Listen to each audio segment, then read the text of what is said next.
শিউরে ওঠার মতো এক ঘটনা ঘটেছে পশ্চিম মেদিনীপুর জেলার চন্দ্রকোনা 2 নম্বর ব্লকের বান্দিপুর 1 নম্বর গ্রাম পঞ্চায়েতে। পঞ্চায়েত কার্যালয়ের ভেতরে ঢুকে চুলের মুঠি ধরে মহিলা প্রধানকে বেধড়ক মারধর করলেন একাধিক মহিলা। টেনে বাইরে বের করে সেখানেও চলে মারধর। গোটা ঘটনাটি ধরা পড়েছে পঞ্চায়েতের সিসিটিভি ক্যামেরায়। এই ঘটনায় অসুস্থ হয়ে পড়েছেন ওই মহিলা প্রধান। বর্তমানে হাসপাতালে চিকিৎসাধীন রয়েছেন তিনি। বান্দিপুর 1 নম্বর গ্রাম পঞ্চায়েতে আক্রান্ত ওই মহিলা প্রধানের নাম পিঙ্কি দলুই। ঘটনা সম্পর্কে তিনি জানিয়েছেন, প্রতিদিনকার মতো সকালে স্নান করে পঞ্চায়েত কার্যালয়ে তিনি গিয়েছিলেন। মাথা ভিজে থাকার কারণে চুল খোলা রেখে পঞ্চায়েতের খাতাপত্র নিয়ে কাজ করছিলেন তিনি। আচমকায় 12-13 জন মহিলা অফিসে ঢুকে তার চুলের মুঠি ধরে তাকে চড় থাপ্পড় মারতে শুরু করেন। এলো পাথারে ঘুষিও মারা হয় তাকে। কার্যালয়ের ভেতরে মারধরের পাশাপাশি চুলের মুঠি ধরে টানতে টানতে বাইরে বের করেও তাকে ফেলে লাথি মারা হয়। তার সম্পূর্ণ এই ঘটনায় ইন্ধন যোগানোর অভিযোগ উঠেছে দলেরই তৃণমূল নেতা তথা চন্দ্রকোনা 2 নম্বর গ্রাম ব্লক তৃণমূল কংগ্রেসের সভাপতি হীরালাল ঘোষের বিরুদ্ধে।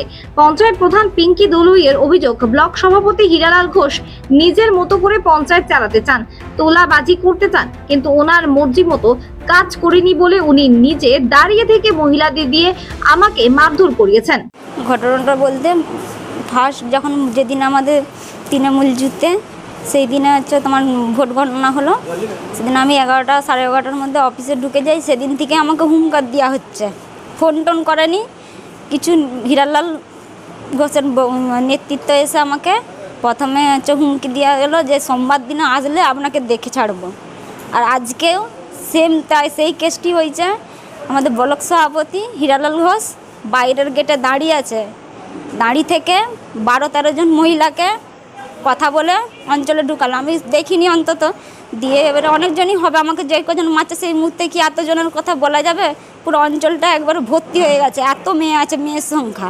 প্রথমে আমাকে ভিডিও করা হলো, ভিডিও আমি বলছি কী জানতে চান বলুন, আমি সেরকমই উত্তর দেবো, আমাকে কথাটা বলতে দিন।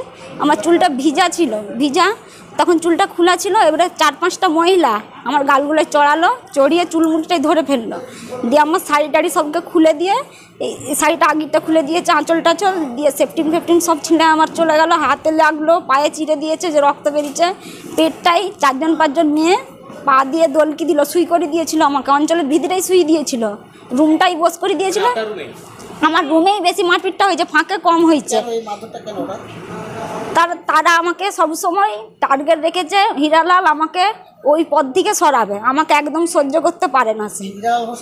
তার সঙ্গে সহমত হতে হবে, তার সঙ্গে যদি আমি মদ দিয়ে কাজ করি, তার কথা শুনি, আমি তার কথা শুনিনি।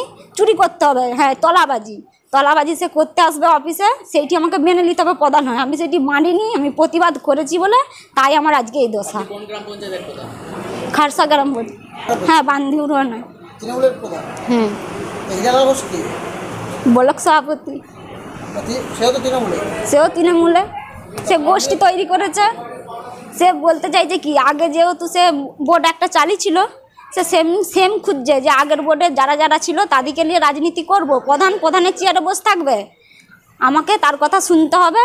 মোট কথা প্রধানের মূল্যই নাই সেখানে তার। আপনি আপনাদের ব্লক সভাপতির কথা শুনে চলেন? হ্যাঁ, আমি চলিনি, তাই আমার এই দশা। না, আপনাকে যারা মারধর করেছে তারাও তৃণমূলেরই করবে। তৃণমূলেরই করে, তার ওই তো গোষ্ঠী তৃণমূল হয়েছে, কিন্তু গোষ্ঠী হীরার দিকে কিছু লোক আছে, দুটো গোষ্ঠী যা হলে হয়। আজকে বাইরে ছিল, কিন্তু অঞ্চলের ভিতরে দাদা ঢুকেনি। হ্যাঁ, দাঁড়িয়ে থেকেই করেছে। স্টাফেরা আতঙ্কিতভাবে তারা গায়ে হাত দিতে পারেন, তারা যেহেতু মেয়ে ছিল, আর বেশিরভাগ স্টাফ তো ছেলেরা ছিল বলে তার জন্য মেয়েদিকে আক্রমণ করতে যায়নি, যাতে অন্যরকম হয় বলে তার জন্যে। এবার তারা অঞ্চলে সব স্টাফই ছিল, 2টি মহিলা আছে আর আমি আছি, তিনটি মহিলা, আর বাকি সব ছেলে ছিল। আর যারা হীরালালের নেতৃত্বের জন্য যারা কাজ করতে আসছিল, তারা বড়বাবু ঢুকেছিল, বড়বাবু আবার উল্টো আমাকে অন্যরকম বলে দিয়ে চলে গেল। আমি যত চিৎকার করে বলছি, আমাকে এসে বলছে তোমাকে কি লেগেছে, লাগলে তো তুমি চিৎকার করতে পারতেনি, এরকম করে বলছে। এসে গিয়েছিল, তারা মারধর করার পরে তারপরে অনেক পরে এসেছিল, এসে দেখে গেল, 2-4 কথা বলে গেল, আপনি চিৎকার করছেন কেন, আপনাকে লাগেনি বলে তো চিৎকার করছেন, নাহলে কি চিৎকার করতে পারতেন? পঞ্চায়েত প্রধান পিঙ্কি দুলুই ব্লক সভাপতির বিরুদ্ধে মারধরের মদত দেওয়ার অভিযোগ করলেও সেই অভিযোগ অস্বীকার করেছেন চন্দ্রকোনা 2 নম্বর ব্লক তৃণমূল কংগ্রেসের সভাপতি হীরালাল ঘোষ। কি জানিয়েছেন তিনি, শুনুন। হয়েছে আপনি নাকি তখন পাশাপাশি ছিলেন। একদম ভিত্তিহীন অভিযোগ, প্রপার কোয়ারি হোক না, আমি কোথায় ছিলাম?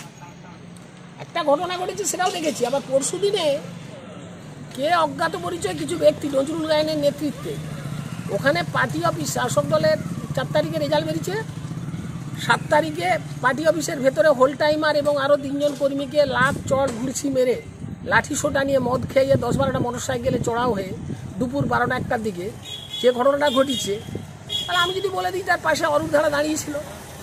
এসব কাল্পনিক অভিযোগের কোনো ভিত্তি নেই এবং এটা ঘটনা টোটাল বিধায়কের পক্ষ থেকে সব শিখিয়ে দেওয়া হচ্ছে। আমি যখন 17 জানুয়ারি দলের দায়িত্ব পেয়েছি, 22শে জানুয়ারি আমি ছিলাম 20 কিলোমিটার দূরে। অভিষেক ব্যানার্জির নির্দেশ মতো জব কার্ড হোল্ডারদের নাম নথিভুক্তর জন্য প্রত্যেকটা 6টা অঞ্চলে ক্যাম্প চলছিল। এই 4 জন প্রধান, বান্দিপুর 1, বান্দিপুর 2, কুয়াপুর, বসনছোড়া, 4 প্রধান মিলে থানা, পুলিশ সব জায়গায় কোথায় কি হচ্ছে আমি জানিনি, আমি তো আকাশ থেকে পড়ে গেলাম। আপনার ব্লকে গ্রাম পঞ্চায়েতের মধ্যে প্রধান আক্রান্ত, কি বলবেন বিষয়টা? আমি ওটা একেবারে দর্থহীন ভাষায় এটা বলছি, এটা ঘটনা ঠিক হয়নি। কিন্তু সেটা যেমন ঘটনা, আবার তার আগের দিন পার্টি অফিসে দুপুরবেলা মদ খাইয়ে মোটরসাইকেল বাহিনী নিয়ে যে সেখানে চড়াও হয়ে, যেটা শোনা যাচ্ছে প্রধানের সংসদ থেকেই এইসব দুর্বৃত্তরা এসেছিল। তার মধ্যে তাপস দোলই, নজরুল গায়েন ছিল এবং তাপস দোলই, নজরুল গায়েনকে আমি চিনি ব্যক্তিগতভাবে। পার্টি অফিসের উল্টো দিকেই একেবারে মানে আপাতমস্তক এবারের ভোটেও তারা বিরোধিতা করেছে এবং দলকে হারাবার চেষ্টা করেছে। এবং নজরুল গায়েন মানে তৃণমূলের জামা গায়ে দিয়ে অরূপ বাবু তাকে করে দিয়েছে আমার নামে। আমি কথাটা বলতে দিই, আমি তখন পঞ্চায়েত সমিতির সভাপতি। পঞ্চায়েত ভোটের কোনো কিছু জায়গা নেই, তার বহু আগে ওই নজরুল গায়েন মাওবাদীদের নাম করে পোস্টারিং করেছিল 8 দিন হাজত খেটে। এটা কি গোষ্ঠীদ্বন্দ্বেরই ফল? আজকে যে ঘটনাটা গোষ্ঠীদ্বন্দ্ব কিছুই না, দ্বন্দ্বটা বিজেপি ভার্সেস তৃণমূল। কিছু বিজেপির লোকের গায়ে আমাদের বিধায়ক সাহেব তৃণমূলের জামা গায়ে দিয়ে দিয়েছে আমাকে জব্দ করার জন্য। তৃণমূলের আভ্যন্তরীণ লড়াই নয়, তৃণমূলের অন্দরে কোনো দ্বন্দ্ব নেই।